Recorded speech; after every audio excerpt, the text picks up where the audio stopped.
आप दोनों के बीच इतनी दुश्मनी कैसे हो गई, नवाब मलिक और अबू आजमी? 40-50 साल आपका पुराना इतिहास है। 50 साल नहीं, 30-28 साल, 28-30 साल, वही मैं कह रहा हूँ। साथ आए थे यूपी से। जिसे नहीं वो यहीं रहते थे। हाँ वही, परिवार वहीं से आता है। जिसे आगे बढ़ाता हूँ वही मुझे पीछे ढकेलता है, मेरा पाला हुआ बच्चा मुझे आंखें दिखाता है। मैं अभी उनसे इंटरव्यू करके आया, उन्होंने बोला अबू आजमी ने मुझे कोई आगे नहीं बढ़ाया। वो बोले मैं अपनी काबिलियत के दम पर पहले टिकट पा गया, पहले चुनाव लड़ गया, पहले मंत्री बन गया। अबू आजमी साहब बेचैन हो गए इस बात से, उनको दिक्कत हो गई। नहीं, मैंने कभी नहीं किया ऐसा। मैं इलेक्शन लड़ता ही नहीं था। जब वो लड़े इलेक्शन ना, उस वक्त मेरा अरूज था, मेरी जवानी भी थी और लोगों का अट्रैक्शन था 1995 में। और मैंने कभी इलेक्शन नहीं लड़ा।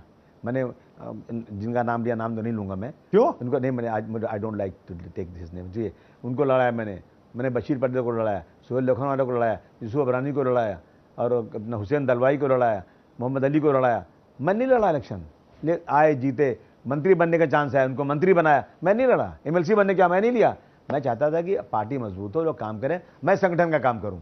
लेकिन जब बेवफाई होने लगी तो मुझे श्री मुलायम सिंह यादव ने डांटा कि तुम बेवकूफ़ आदमी हो, तुम सबको आगे बढ़ा रहे हो और सब जो है बढ़ बढ़ के भाग जा रहे हैं, इसलिए तुम अब रुक जाओ, अब इनको जो है निकाल दो पार्टी से। मैं एक आंदोलन कर रहा था। अच्छा, मुलायम जी का आदेश था? 100%। मैंने कहा सर एक ही आदमी बचा है, क्यों निकालते हैं, जाने दिए, रहने दिए। कहा नहीं, ये गद्दार है, निकालो उसको पार्टी से। मैंने निकाल दिया। ये भाग के क्या मुलायम जी से मिलने के लिए नहीं मिले, वो ये सच्चाई है। अब वो जो चाहे बोल दे वो। मैं जब टिकट पहला दिया जा रहा था, मैं आपको कहता हूं कि मैं इनको टिकट देने के मूड में नहीं था। लेकिन मेरा भाई छोटा है, उसका नाम अबू कासिम, वो मेरे पीछे पड़ गया, मेरी बीवी से आगे लड़ाई करने लगा कि भाभी मेरी इतनी घर में नहीं, टिकट नहीं देते, तो इसको टिकट दिया। ये क्या बात करेगा? आप पर ड्रग्स का धंधा चलवाने का आरोप लगवा रहे हैं। कौन कर रहा है? नवाब मलिक। और उनके यहाँ क्या हो रहा है?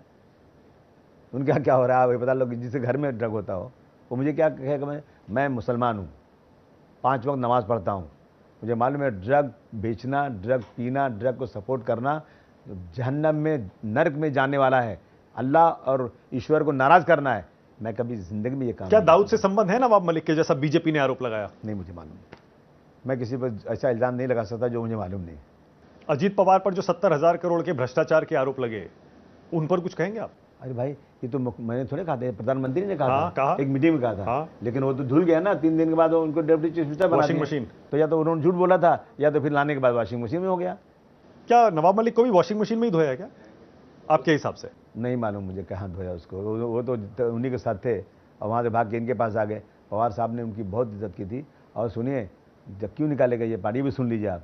एक बार फ्लाइट के अंदर सुब्रतो राय साहब जो सहारा के मालिक थे और शरद पवार साहब एक ही साथ ट्रैवल कर रहे थे। मेरी बात पवार साहब भी शायद सुनेंगे। और उस वक्त सुब्रतो राय ने शरद पवार से कहा कि मुलायम सिंह जी का एक आदमी मेरे पास मिनिस्ट्री में मिनिस्टर है, वो समाजवादी का, मैं उसको 2 दिन में अपनी पार्टी में लेने जा रहा हूँ।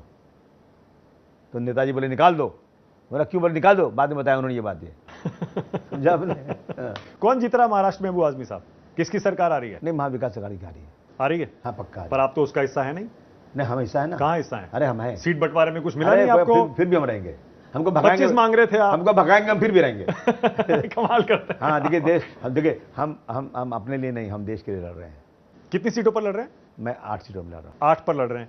महाविकास अघाड़ी ने आपको 8 सीटें भी नहीं दी? नहीं दी। क्यों? कौन था, किसकी वजह से नहीं मिली? ये उनका काम था, वो जाने, मेरा काम मैं जानता हूँ। मैं यहाँ मांगने वाला हूँ, देने वाला तो हूँ नहीं। मैंने मांगा था, नहीं दिया उन्होंने, लेकिन फिर भी मैं उन सीटों पर लड़ूंगा। बाकी हर जगह पे मेरा एक एक वर्कर महाविकास अघाड़ी के लिए काम करेगा।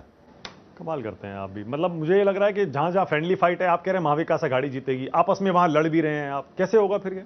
8 सीटों पर आप उनके खिलाफ लड़ रहे हैं। सब ठीक हो जाएगा। अजी एक लफ्ज है ना इसमें पॉलिटिक्स में, फ्रेंडली फाइट, दोस्ती भी। पर आपकी पार्टी को कांग्रेस पार्टी सीरियसली लेती नहीं है। मध्य प्रदेश में याद करिए, अखिलेश बोला था। हरियाणा में भी। यूपी में लेती है कि नहीं लेती है? यूपी में तो लेना पड़ेगा। हाँ, लेना पड़ेगा। वही हम बनाना चाहते हैं कि आने वाले दिनों में लेना ही पड़े। इसीलिए मैं लड़ रहा हूँ, क्योंकि मेरी पार्टी इस देश में 3रे नंबर की पार्टी बन चुकी है। और मेरा नेता अखिलेश यादव जी की अभी उम्र भी कम है और ये देश के प्रधानमंत्री बनाना है उनको। इसलिए मेहनत कर रहा हूँ कि जीते जी इतनी पार्टी बना दिया जाए कि नेशनल पार्टी बन जाए। और ये चेहरा जो है ना अखिलेश यादव जी का, प्रधानमंत्री, वही तो मैं तो यही प्रधानमंत्री बन जाएंगे अखिलेश जी। अरे भाई कैसे बन जाएंगे? कैसे बन जाएंगे? जैसे लोग बनते हैं। देवगौड़ा जी कैसे बन गए थे, बताइए ना मुझे आप। वैसे बन जाएंगे। पर अभी तो वैकेंसी नहीं है, अभी तो सरकार चल रही है। आगे के देखिए क्या सरकार तो उसमें 2 बैसाखी पे है ना, एक भी बैसाखी टूटी तो लड़क गिर जाएंगे। संभावना है टूटने की? 100%। कौन सी वाली बैसाखी टूटेगी? 5 दोनों टूटेगी। दोनों टूटेगी? दोनों। इधर आ जाएगी इंडिया गठबंधन में? आए या नहीं आए, टूट तो जाएगी पक्का। मतलब पार्टियां भी टूट सकती हैं उनकी? नहीं, उनकी पार्टियां अगर वो लोग अगर इस तरह की होशियारी नहीं करेंगे तो टूट भी सकती है। उनको पहले एकदम सतर्क रहना चाहिए कि जिनको सपोर्ट कर रहे हैं ना, वो आपकी पार्टी को नहीं खा जाए कहीं, जैसे पुराने लोग खा गए।